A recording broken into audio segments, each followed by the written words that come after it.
अस्सलामुअलैकुम जी, my self ज़ारमोस ब्लैच। आज एक बात का हम एनालिसिस करेंगे। जब हम पाकिस्तान में थे तो वहाँ पे भी 3W के बारे में बताया गया ना कि 3W क्या है, और अभी इधर यूरोप आए हैं तो यहाँ पे भी देखा है कि जो 3W है ना, यहाँ पर भी इसकी काफ़ी गूंज है। तो चलते हैं जी, एक्सप्लेन करते हैं कि पाकिस्तान में 3W क्या था और यूरोप में 3W क्या डिफरेंस है। तो बात करते हैं पाकिस्तान की। तो जब हम ट्रेनिंग पर गए इस्लामाबाद कोर्स कर रहे थे तो वहाँ पे हमें बताया गया कि 3W के बारे में आपने बड़ा अलर्ट रहना है, मुतात रहना है, और you have to be very careful.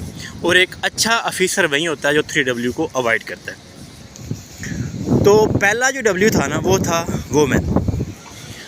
Women का हमें बताया गया कि वोमेनाइजेशन नहीं होना, हनी ट्रैप का शिकार नहीं होना, क्योंकि बहुत अच्छे ऑफिसर थे, बहुत अच्छे लोग थे, लेकिन जब वो हनी ट्रैप का शिकार रहे हैं, इमोशनल फीलिंग उनमें आई हैं, लव के चक्कर में पड़े हैं, तो उनका कैरियर जो है वो दाव पे लग गया और उस तरह से वो ग्रोथ नहीं हो पाई ना।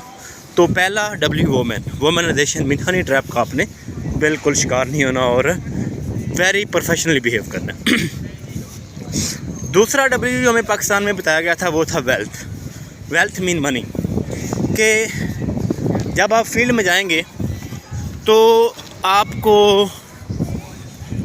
मनी की ऑफ़र होगी, वेल्थ दी जाएगी, रिश्वत जिसको आप कह सकते हैं। तो रिश्वत के बारे में भी आपने नो ही कहना है और इसको भी आपने डिनाई करना है, ठीक है। जो दूसरा आपको ट्रैप दिया जाएगा वो था मनी का, तो मनी को आपने नहीं देना, ठीक है। वोमेन पहला, और दूसरा है आपका वेल्थ वाला। तीसरा जो पाकिस्तान में बताया गया था वो था वाइन वाला, कि वाइन मीन शराब, कि अच्छा अफसर जो होता है वो शराब को भी अवॉइड करता है। मतलब इस तरह की किसी एक्टिविटी में भी आपने इन्वॉल्व नहीं होना कि जिसमें आपको ड्रिंक करना पड़े, शराब नहीं आपने पीनी, ठीक है। तो पाकिस्तान में तो हमने एनालिसिस किया कि होता है वोमेनाइजेशन वाला और वेल्थ वाला और वाइन वाला। तो अभी अगर हम बात करें यूके में 3W का क्या कंसेप्ट है, तो बिल्कुल जी इस पे बात करते हैं। तो यहाँ पे भी जब हम आ रहे थे या सुन रहे थे लोगों के कि यूरोप में भी 3W के बारे में ज़रा अलर्ट रहना है। 3W इधर क्या है? पहला जो W है वो तो है आपने वेदर यहाँ का बड़ा अनप्रडिक्टेबल है ना।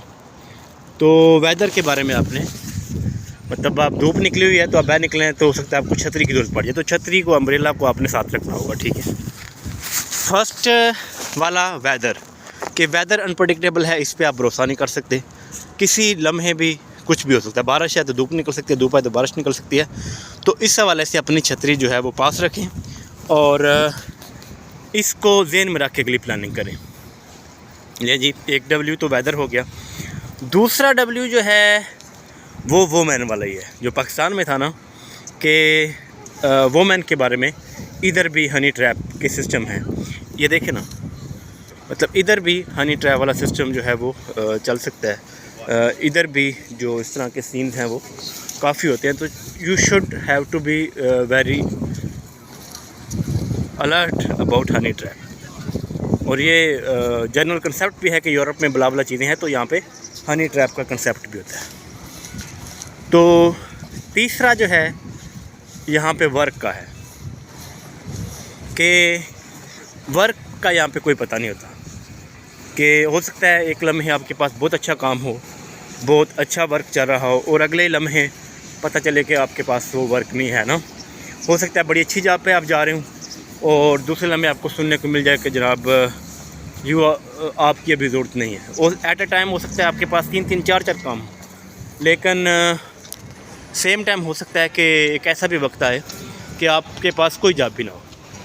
तो वोमेन, वर्क और वेदर का यहाँ पे जो W है ये यूरोप में इस्तेमाल होता है। तो आज हमने एनालिसिस किया कि पाकिस्तान में 3W का क्या कंसेप्ट है, कि वोमेन, वाइन और वेल्थ के बारे में अलर्ट रहना है, और जो यूरोप में है या यूके में है वो W का मतलब है कि आपने वेदर, वोमेन और वर्क के बारे में ज़रा अलर्ट रहना। Thank you so much.